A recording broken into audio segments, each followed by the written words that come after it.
Good morning, Living Waters, and welcome to our time of coffee together on Thanksgiving week. Just smells better this week, huh? So, uh, we're continuing our themes all month long. We're doing these stewardship themes, right? The be the church, how to be the church. And it occurred to me, this week's theme is generosity, right?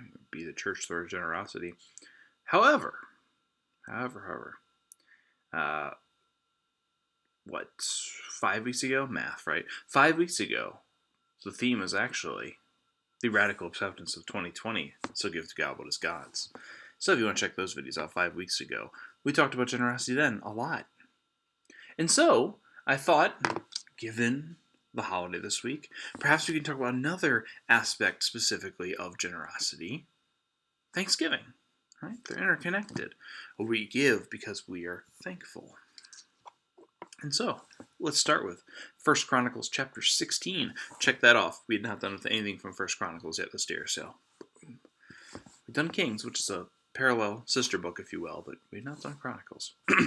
Chapter 16, I'm in verse 7 onward. This is David's psalm of thanksgiving. Yes, the king of Israel at this point, David, is writing a psalm of thanksgiving. They've just placed the ark in the tent, and the Ark of the Covenant, and then it's this big moment. And what is David, ruler of God's people's reaction? We should give thanks. It's a good reaction to have. So it's funny, just reading through this. I mean, we'll get to another psalm this week. Spoiler alert. But I mean, right away, right? He's calling people, give thanks to the Lord, call on His name.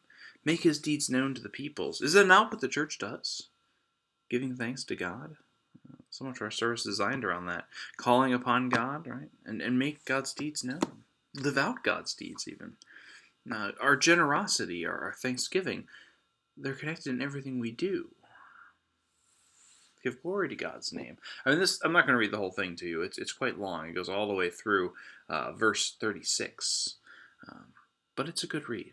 If you're looking for something uplifting, perhaps, of hearing this, like ancient Israel, even in the United Monarchy, this is probably the best it gets for the monarchy of Israel, but it's still not picture perfect. So, and yet they still find time to give thanks. And perhaps something we can learn from this week. We have this day set apart on Thursday to give thanks. Let's do it. Let's remember God has done this. I mean, he keeps going. The covenants God has made, the works that God has done, the glory that's been revealed through the people that is God's, right? This is what he's recalling. Talk about the harsh odds that were against the people and God still pulled through. Brings in creation. Brings in how the people made mistakes, yet God still delivered. Things weren't perfect. God still came through. Give thanks to the Lord, for he is good. His steadfast love endures forever. Verse 34, a famous one for sure. Steadfast love endures forever. Surely that's something we can give thanks for this week.